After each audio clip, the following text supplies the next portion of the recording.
안녕하세요. 까치살모입니다. 여러분도 알겠지만 이번 이란 전쟁에서 UAE에서 우리 천공이 96%라는 경이적인 명중률을 기록하면서 엄청나게 각광을 받았고, 그래서 지금 카타르 등에서 우리 천공을 수입할 거라는 이야기가 계속 나오고 있는데요. 그러면서 UAE에서 우리 천공뿐만 아니라 우리 비오복합에도 관심을 가지고 있다고 해서 사람들의 많은 이목을 집중시켰습니다.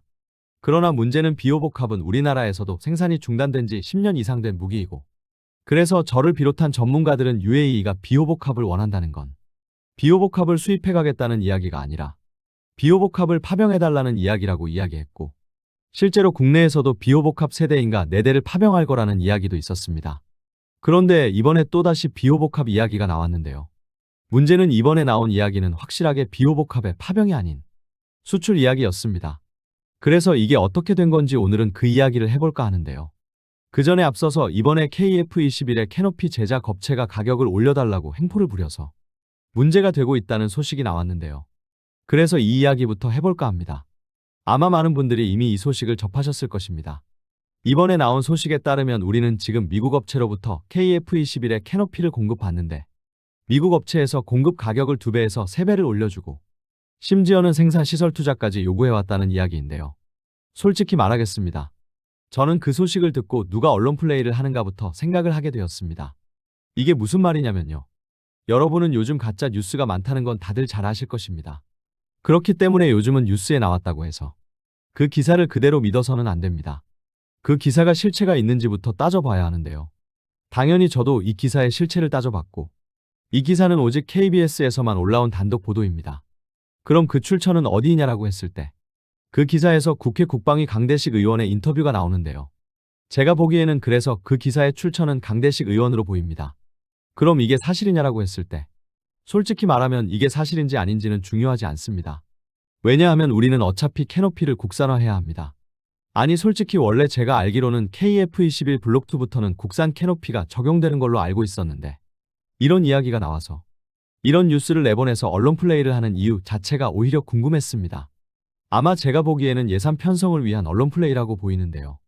이게 무슨 소리냐라고 했을 때 여러분도 알겠지만 우리나라의 KF-21은 아주 우수한 스텔스 능력을 가지고 있는 기체이고, 그래서 이미 상당히 높은 스텔스 기술이 적용되어 있는 기체입니다. 그 중에서도 KF-21, 그리고 그 중에서도 블록2에 적용되는 4대 핵심 스텔스 기술이 있는데요.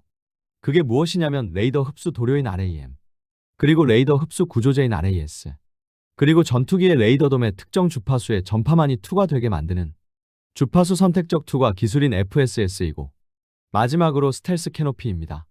지금 현재 우리 KF-21에는 레이더 흡수 구조제인 RAS와 그리고 주파수 선택적 투과 기술인 FSS는 이미 적용되어 있고, 블록2부터는 캐노피 주변과 주날개 그리고 꼬리날개 끝단 부분에 레이더 흡수 페인트인 RAM이 도포됩니다.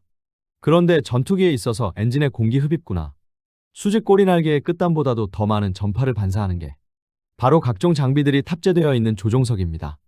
그래서 기본적으로 조종석을 덮고 있는 캐노피도 스텔스 필름이 덮여 있습니다. F-16 전투기를 보시면 캐노피에 약간의 노란색이 보이는데요. 그게 바로 일종의 금으로 코팅한 필름을 캐노피에 덮고 있기 때문입니다. 그에 반해서 우리 KF-21은 캐노피가 약간 푸른색을 띠고 있는데요. 그 이유는 KF-21은 인듐 주석 산화물이 코팅되어 있기 때문입니다. 그리고 당연하지만 이미 우리는 이걸 국산화하는 중이고요. 제가 알기로는 카이에서 국산화하는 중인 것으로 알고 있습니다. 그런데 문제는 이게 일종의 선글라스를 만드는 기술과 비슷합니다. 그래서 캐노피에 얇은 필름을 코팅하는 설비가 필요합니다. 그 설비가 몇백억 했던 것으로 알고 있습니다. 결론은 이번 기사가 나온 이유는 아주 단순합니다. 카이는 지금 KF-21 블록2부터 자신들이 개발한 캐노피를 납품하고 싶은데, 그러기 위해서는 슬슬 캐노피를 생산하기 위한 설비를 구축해야 합니다. 그런데 여러분도 알겠지만 요즘 KF-21에 대한 예산 압박이 심하죠. 그래서 이번 언론 플레이는 카이에서 한 것으로 보이고요. 결론은 캐노피 제작을 위한 시설 투자 자금의 예산이 삭감되거나 줄어드는 걸 막기 위한 언론 플레이로 보입니다. 어떤가요? 왜 이런 기사가 나왔는지 이제 좀 아시겠죠?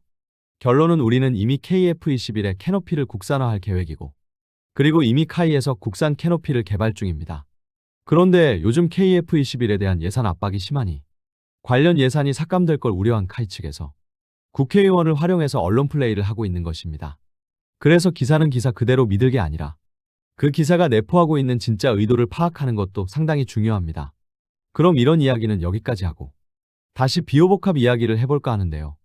이번에 무슨 일이 있었냐면 우크라이나 군사 매체인 디펜스 익스프레스에서 우크라이나에 대한 천공투 판매 요청은 거부하면서 UAE에 천공투를 공급하는 건 명백히 이중적 기준이라는 지적을 했는데요. 여러분도 알겠지만 과거 우크라이나도 우리에게 천공투를 판매해 줄 것을 요구했지만 우리나라는 전쟁 중인 국가에는 무기를 판매할 수 없다는 이유로 판매를 거부했습니다.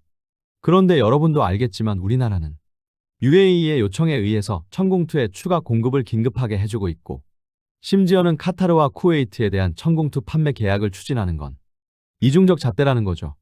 결론은 UAE나 카타르 등도 이란의 공격을 받았고 심지어는 UAE는 비밀리에 이란을 공격하는 등 사실상 전쟁 중인 국가인데 천공을 공급했다는 것입니다. 그렇지 않아도 이번에 우크라이나 대통령인 젤렌스키가 미국의 트럼프에게 패트리어트를 추가 공급해 줄 것을 요구하는 서한을 보냈더군요. 아무리 우크라이나가 드론 등의 공격은 드론 요격 드론을 개발해서 방어하고 있다고 하지만 탄도미사일 방어는 오직 미국에게만 의존하고 있기 때문에 이번에 러시아가 새로운 탄도미사일 공격을 해옴으로 인해서 그걸 막을 수단이 오직 패트리어트 뿐이기 때문에 긴급하게 트럼프에게 서한을 보낸 건데요. 한마디로 말해서 솔직히 우크라이나 입장에서는 정말 우리 천공이 간절하게 필요한 건 사실입니다. 그리고 우크라이나 매체 말대로 우리가 이중적 잣대로 무기를 공급하고 있는 것도 사실이고요. 그러나 여러분도 알겠지만 무기 수출이라는 게 경제적인 논리로만 따질 수 없고 그래서 정치적 요소를 고려해야 하는 게 분명한 사실이라 솔직히 우크라이나는 우리에게 천공을 공급받고 싶으면 우리가 러시아를 무시하고도 우크라이나에 천공을 공급할 확실한 정치적 이유를 제시해야 할 것입니다. 한마디로 우리가 우크라이나에 천공을 공급해서 어떤 이득을 얻을 수 있는지를 우리에게 제안하고 설득해야 하지 않을까 합니다. 그러기 전에는 좀 힘들죠. 그런데 카타르는 한 달 전쯤에 바로 사인할 것 같더니 아직도 사인을 하고 있지 않네요. 그리고 이번에 보니 카타르뿐만 아니라 쿠웨이트에서도 우리 천공의 공급을 원하는 것 같은데요. 그런데 이번에 미국의 싱크탱크에서 우리 천공의 생산 능력 문제 때문에 우리 천공이 패트리어트를 대신할 수 없다는 이야기를 했는데요. 이 싱크탱크는 한미 관계를 전문적으로 분석하는 한미경제연구소라는 곳인데요. 이 연구소에 따르면 미국의 패트리어트는 연간 생산량이 600발에 달하는데 우리의 천공은 연간 생산량이 300발 정도에 그치기 때문에 천공이 패트리어트를 대신할 수는 없다고 하는데요. 솔직히 무슨 싱크탱크가 기본적인 산수도 하지 못하는지 어이가 없습니다. 우선 이 싱크탱크에서는 우리 천공의 연간 생산량이 300발이라고 했지만 제가 저번에 천공 미사일의 부품 생산업체의 이야기를 근거로 연간 생산량이 600발 정도라고 이야기했는데요. 결론은 300발이라는 게 언제를 기준으로 하느냐가 중요합니다. 아시겠지만 우리의 천공은 작년까지는 연간 4개 포대를 생산하던 걸 올해부터는 연간 8개 포대를 생산하고 있어서 이 싱크탱크가 300발이라고 이야기한 수량은 작년 시점의 자료를 가지고 이야기하는 것 같고요. 그리고 문제는 지금 배치된 패트리어트 포대의 숫자와 우리 천공의 포대 숫자가 차이가 나도 엄청나게 많이 차이가 납니다. 우리 천공2는 국내에 20여 개 포대가 배치되어 있고 그리고 UAE에 2개 포대에 추가로 1개 포대가 배치되어 있을 뿐입니다. 그래서 지금 당장은 우리는 이 포대들에만 미사일을 공급하면 되는 것에 반해서 패트리어트는 지금 전 세계의 18개 국가에 판매되어 있고 미군이 보유한 포대만 50여 개, 전 세계에 배치된 포대를 합치면 80개 포대가 넘습니다. 그래서 우리 천공은 20여 개 포대의 미사일을 공급하면 되는 거지만 패트리어트는 80개 이상의 포대의 미사일을 공급해야 하는 상황인 겁니다. 그러니 이 싱크탱크의 말대로 우리 천공2의 연간 생산량이 300발이라고 해도 우리 천공2의 공급 능력이 패트리어트를 압도적으로 앞서고 있는 것입니다. 한마디로 말해서 이 싱크탱크는 2개 국가에서 사용하고 있는 무기와 18개 국가에서 사용하고 있는 무기를 동일선상에서 비교를 하고 있는 것입니다. 아무튼 그래서 바로 이런 이유로 앞으로도 우리 천공은 미사일의 추가 공급 능력이 아직도 충분한 것에 반해서 패트리어트는 전혀 그렇지 못하다는 점이 핵심인 것입니다. 그래서 만일 우크라이나가 탄도미사일 요격 시스템을 추가로 확보하고 싶으면 전 세계에서 요격 시스템을 가장 빠르게 공급해 줄 수 있는 나라는 여전히 우리나라이기 때문에 우크라이나 언론에서 어떻게 보면 좀 볼멘 소리를 하고 있는 건데요. 좀 재미있는 점은 우크라이나 매체에서 이 기사를 내보내고 그 다음날 또다시 우리 비호복합을 공급해주지 않는다고 볼멘 소리를 했다는 점입니다. 이번에는 무슨 이야기를 했냐면 UAE에서 우리 비호복합을 판매해줄 것을 요구했고 그리고 우리 정부에서 긍정적인 태도를 보여서 조만간 비호복합을 공급하기 위한 계약이 체결될 거라는 이야기를 했습니다. 그러면서 이번에도 왜 UAE에는 해주면서 우크라이나에는 공급 안 해주냐고 이야기했는데요. 그런데 제가 전에도 이야기했지만 비오복합은 이미 생산이 중단된 지 10년이 넘은 무기입니다. 그래서 우리나라도 지금 비오복합에 들어가는 여러 가지 부품이 단종되어서 비오복합을 개량하는 사업을 추진 중인데요. 어떻게 UAE에 비오복합을 공급할 수 있을까요? 그게 아무래도 우리 한국군이 보유한 보유 물량을 공급해 줄 것으로 보입니다. 현재 우리 군이 보유하고 있는 비오복합은 167대인데요. 그런데 이걸 UAE에 중고로 판매해버리면 어떻게 되는 걸까요? 당연히 우리 방공망이 약해질 수밖에는 없고, 그래서 이미 그에 대한 우려도 이야기되고 있습니다. 그럼 왜 UAE는 이미 구식인 비오복합을 구매하려 하는 것일까요? 그 이유는 원래 UAE는 자신들의 야전방공망으로 러시아로부터 판치르를 구매해서 운용하고 있었는데요. 그런데 특히 이번 이란 전쟁으로 인해서 판치르의 후속 군수 지원이 중단되어서 사실상 판치르의 운용이 중단된 상태이기 때문입니다. 그런 상황에서 정작 이란은 UAE에 대량의 드론을 보내고 있고, 그래서 이걸 막기 위해서 판치르 대신에 비오복합을 긴급 공급받아서 배치하려고 하는 것으로 보입니다. 실제로 과거 인도의 자주대공포 사업에서 우리 비오복합이 러시아의 판치르와 경쟁을 해서 승리한 적도 있고요. 그리고 인도에서는 판치르가 아닌 우리 비오복합을 선택한 이유로 비오복합이 판치르에 비해서 적어도 표적 명중률이 더 높았고, 그리고 기계적 신뢰성이 더 높으며 가격도 더 저렴하고 또 납기 기간도 더 짧다는 이유를 이야기했는데요. 그래서 UAE는 지금 당장 판치르를 대신할 장비를 찾고 있는 거라 우리 군이 보유한 비오복합에 관심을 가지는 것으로 보입니다.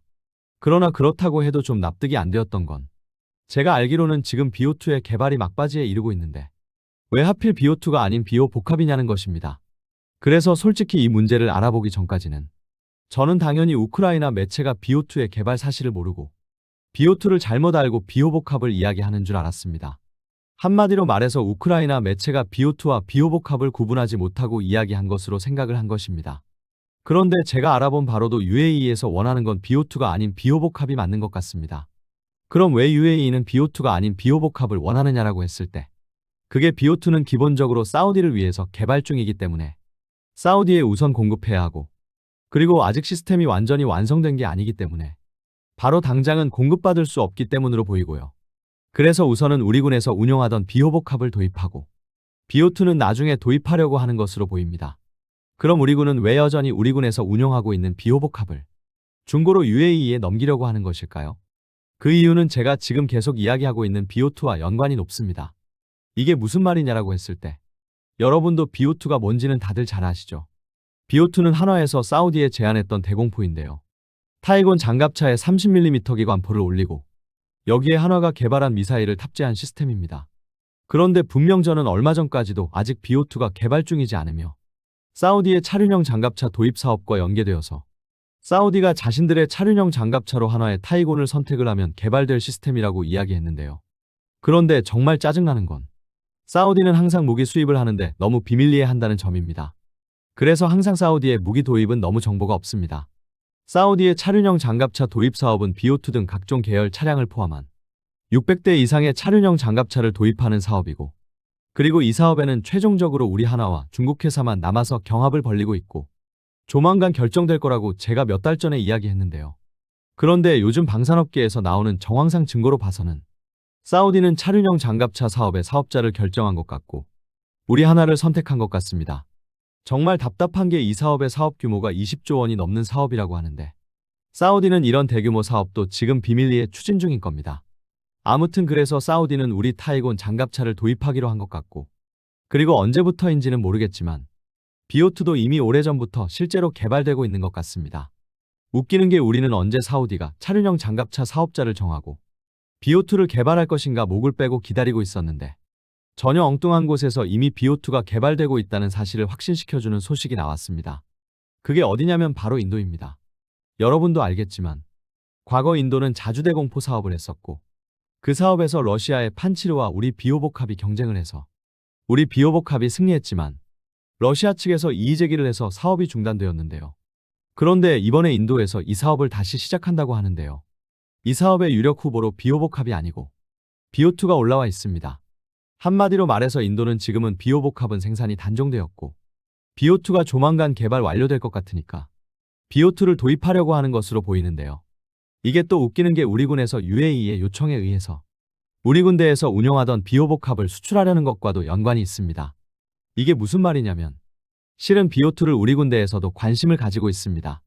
한마디로 말해서 UAE에 비호복합을 넘겨버리고 그 부족분을 BO2로 채울 생각으로 보입니다. 그래서 바로 이 이유 때문에 UAE에 비호복합을 넘기겠다고 이야기가 나오는 것입니다. 물론 우리 군은 한화에서 사우디를 위해서 개발하는 BO2를 그대로 도입하는 것 같지는 않고요. BO2의 시스템을 도입하는 것 같습니다. 한마디로 말해서 BO2의 시스템과 특히 BO2에 탑재되는 미사일을 도입할 것으로 보입니다. 그 형태가 어떤 형태인지는 모르지만요. 그래서 한화의 시스템과 BO2의 미사일을 도입해서 이걸로 드론을 요격한다고 하는 건데요. 아마 한화에서 개발하는 미사일이 무인기 요격용 염가형 미사일로 보입니다. 지금까지 알려진 바에 따르면 한화가 개발하는 미사일은 사거리 10km 정도의 A사 레이더 방식의 미사일이라고 알려져 있는데요. 그래서 바로 이 미사일을 도입해서 우리도 무인기 요격에 사용할 것으로 보입니다. 우리가 도입하는 건 당연히 미사일만은 아니고 미사일은 우리 군이 도입하는 대드론 방어 시스템의 일부 구성품으로 도입하게 되는 것 같습니다. 그래서 지금 엉뚱하게도 우리는 사우디의 자금으로 BO2를 이미 개발하고 있고 이 BO2는 사우디는 물론 UAE와 그리고 인도, 심지어는 우리 한국군도 도입하게 될 것 같습니다. 정말 짜증나는 게요. 이 차륜형 장갑차 사업은 토탈에서 20조가 넘는 규모이고 그리고 BO2도 인도도 도입한다고 하는 것으로 봐서는 이미 완성 단계라는 소리고 그럼 이미 몇 년 전부터 개발을 하고 있었다는 이야기인데 이게 아직도 공개가 안 되고 있다는 게 좀 놀라웠습니다.